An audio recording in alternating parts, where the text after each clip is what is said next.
What's going on, everybody? It's your boy Pitts from Pitts and Push Sports Talk Radio, Pitt Sports Zone. Coming to you live from Morgan State University with the defensive coordinator, Coach Sewell. How you doing today, man? I'm good. I'm good. How about yourself? I can't complain, man. Good. Good day of practice today. Yeah, it was good. The weather has been nice, which is a good change for us.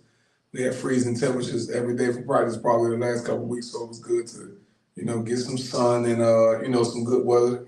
Get the guys an opportunity to fly around a little bit and not be focused on, being cold and everything.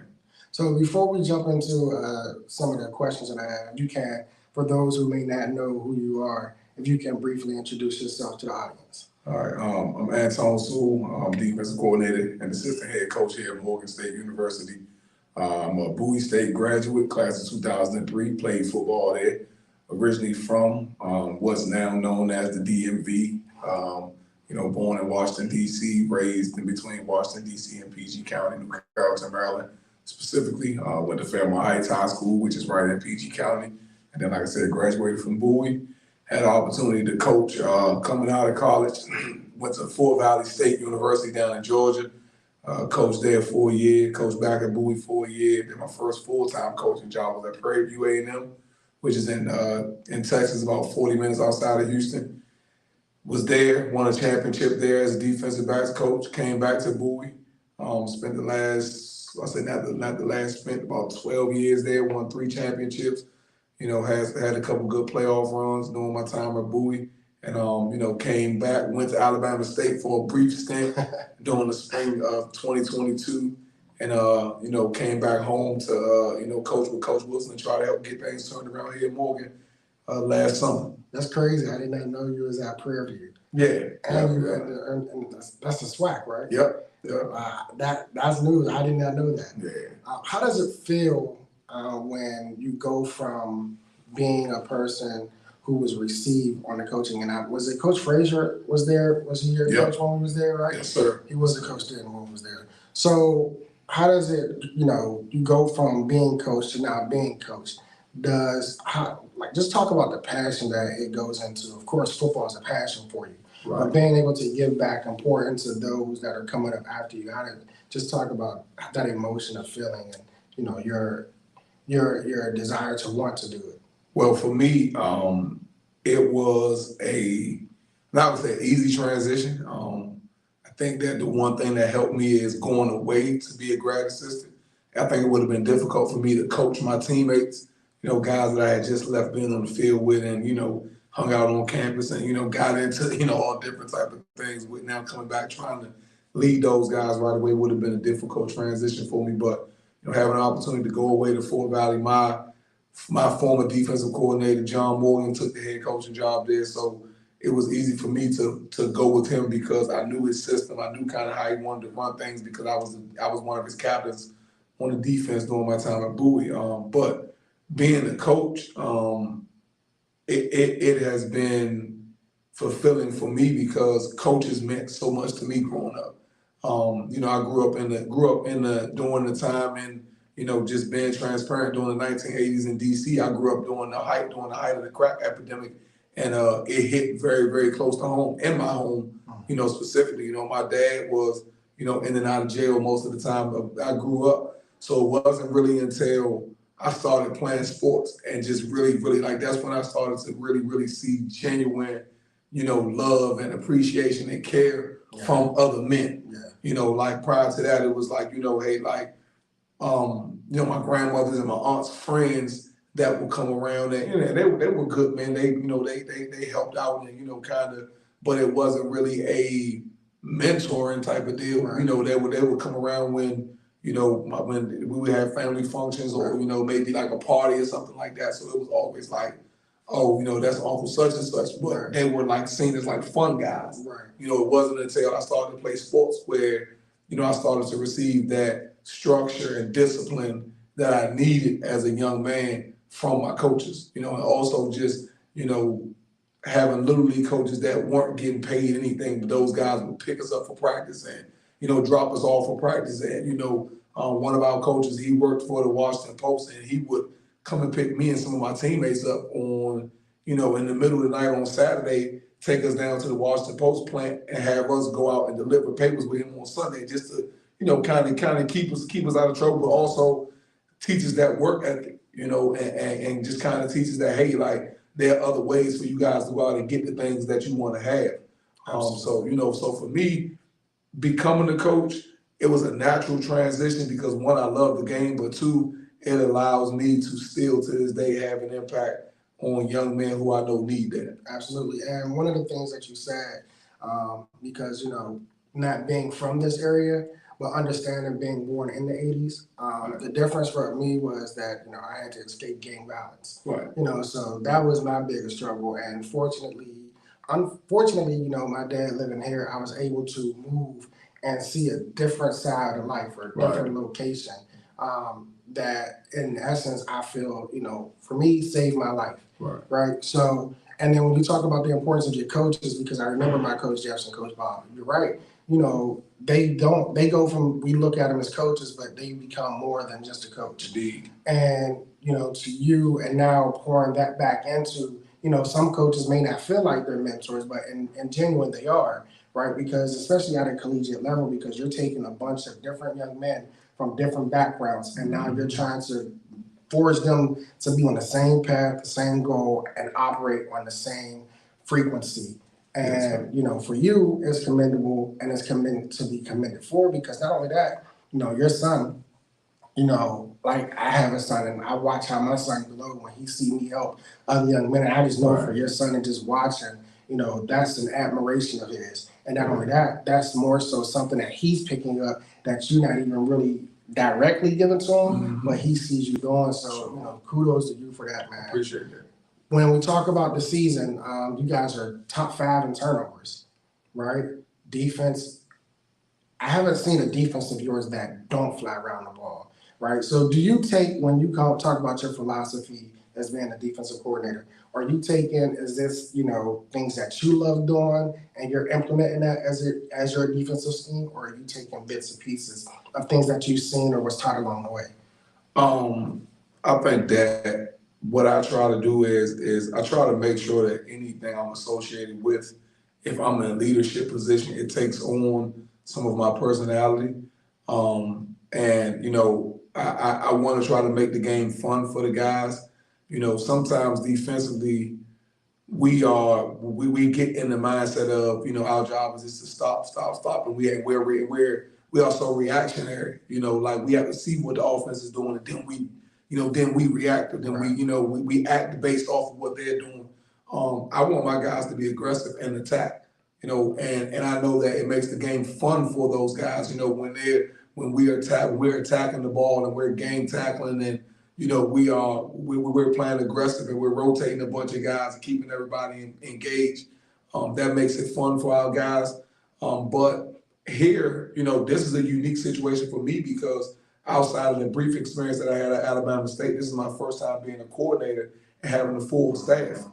Okay. So I have been able to pull things and receive information and input from my staff and implement those things as some of the foundational things that we have within our scheme. Now it's still, I'm not going to stray too far away from what I believe in, right. But I also understand that, hey, we put this staff together, myself and Coach Wilson, because we believe all of these guys had qualities that can help us, to bring this program up. So I don't want to try to keep guys under my thumbprint when I know that, if I step back and allow them to have input and come to work every day knowing that their voice matters, now they're really going to be able to blossom and grow, and this is going to make us a better defense. Not only that, it also heightens their confidence and their ability to, at some point in their careers, if they were to receive an offer, to be able to step up and be a defensive coordinator. Yes, they already know what that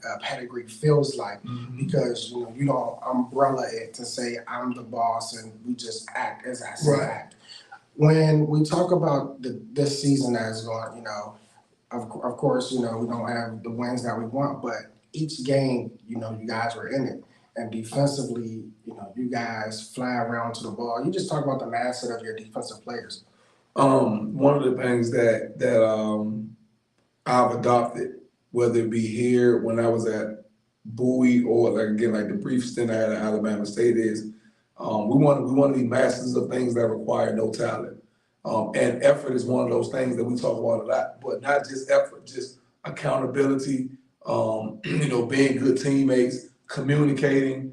So things that like, it's not like when you're at the FCS level or before when I was at the D2 level, we've had some really, really good players, but we aren't always going to get the pick of the litter. Right.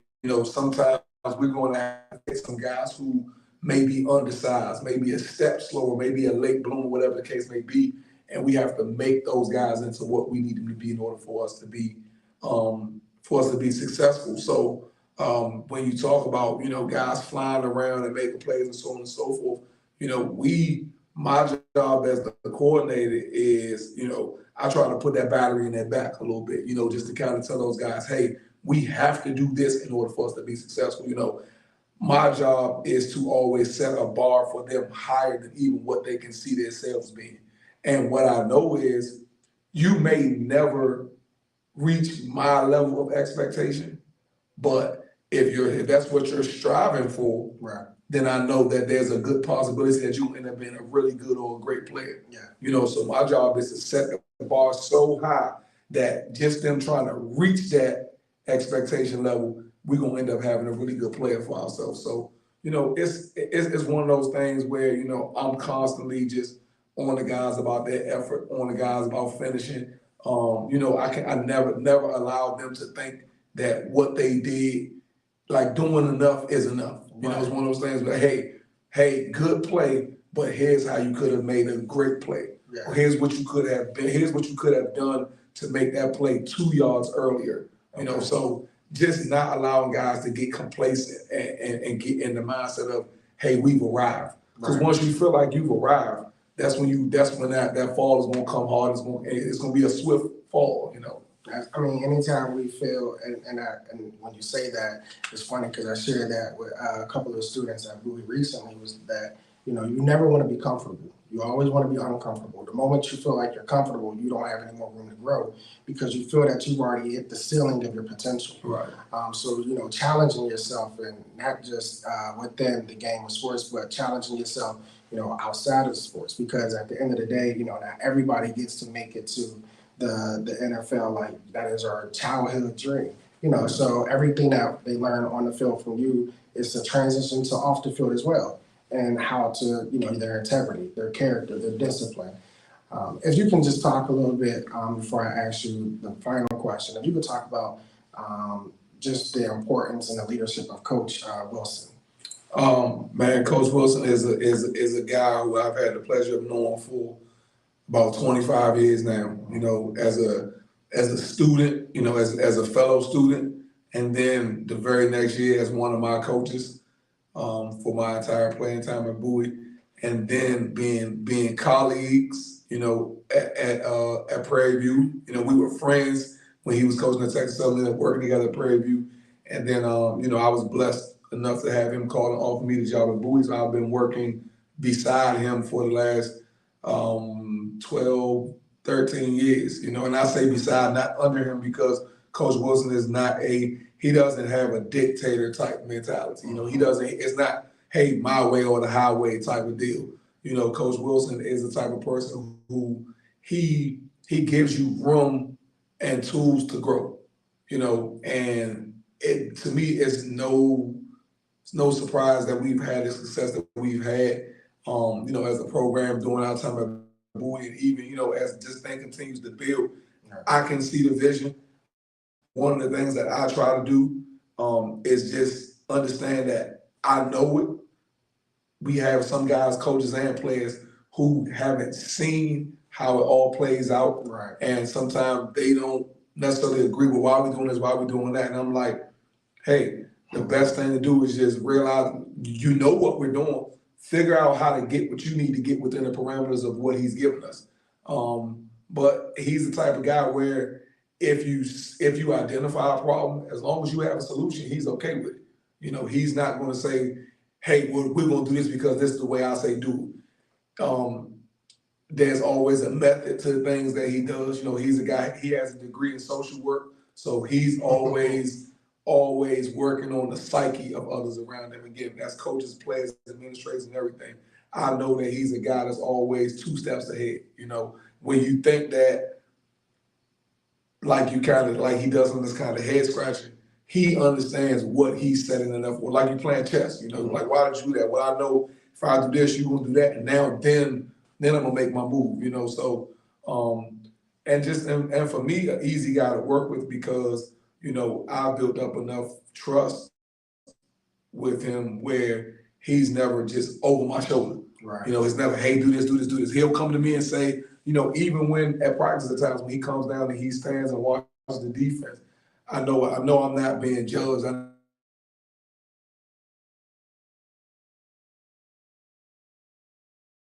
Where he can interject and help, he will. But man, I mean, there's no doubt in my mind that he's going to continue to bring stability and eventually bring some success to the program. Talk about last question. If you can give me your adversary, something that didn't, something that helped you grow. Right, yeah. You know, an adverse situation, something that helped you grow, and then if you can share like one of your fondest or one of your a joyful moment in your process as coaching. You mean like throughout my whole career? Or? Yeah, throughout your whole career. Well, really, I mean, I had some adversity my very first year as a coach, both on and off the field. You know, on the field, I was a guy that was, 23 years old, and I thought I knew everything and had the answers. And going down there, when we went to Fort Valley, they were a successful program already, and those guys they challenged me a lot. I had to mature quickly. I couldn't respond like Tone per se. I had to be Coach Sewell, and there were some moments where I got into it with some guys and so on and so forth. Not like to the point of fighting, but way more back and forth than I should have as a coach. And so I had to grow through that. But also, I went down there to go to be a grad assistant, and the way it was set up, none of our grad classes were on campus at Fort Valley. So I had to go like 30 minutes away just to go to class. And after a while, I was like, man, I came here to coach ball. So I was neglecting my academic obligations, and I ended up losing my scholarship for grad school because I fell below the GPA, which means I wasn't getting paid anymore to coach. And I went back down there for the spring thinking things would get rectified, and they didn't. So I spent 3 months down there, no job, no income, anything, just kind of living off the little bit of money I had and getting money from my grandmother, maybe some of the other coaches here and there. And I had to make a decision. So at the end of spring ball, I had to pack my stuff up and come home, and I didn't know what direction I was going to go in at that point. I ended up coming home and working odd jobs. I worked as a government mover. I worked as a truck driver and so on and so forth. And, I had a lot of idle time and was into some things I probably shouldn't have been into. And Coach Frazier, ironically, called me and said, hey, man, I got a job for you.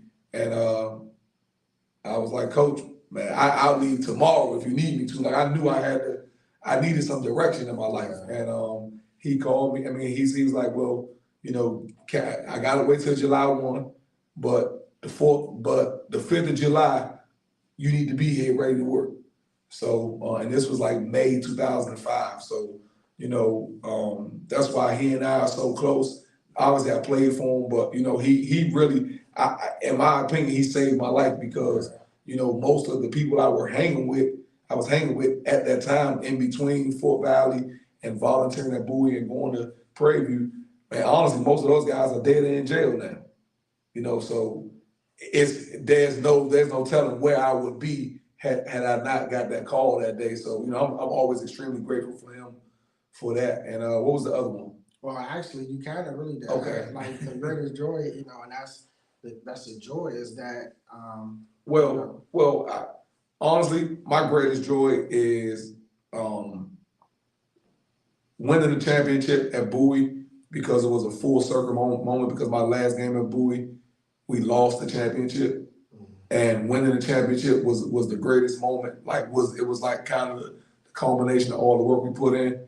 But really, that next year when we won the championship, and my lady and my son were able to be there and seeing them when I came off the field, it was a different feeling because, you know, they were there with me and, you know, sacrificing through all the hard nights and through all the long nights and the road trips and, you know, with her being a coach, us having to figure out put everything, hey, this person gotta drop them off before a game, you gotta take them to a game with you and so practice with you and so on and so forth. So, you know, there were a lot of sacrifices made for us to reach that point and for them to be able to share in that moment with me. Like I would say that was probably my greatest joy as a coach. Yeah, shout out to Coach Swan.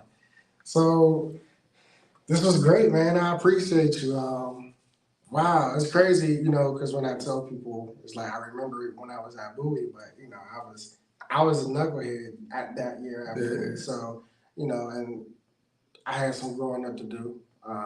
Was in my ways and wasn't used to really the living in Maryland and was still Pittsburgh mindset. And you know, it took me going through and losing some things in order for me to get my life back. But no, I appreciate you. I appreciate you taking this time to sit down. Listen, I appreciate you giving us this platform, man.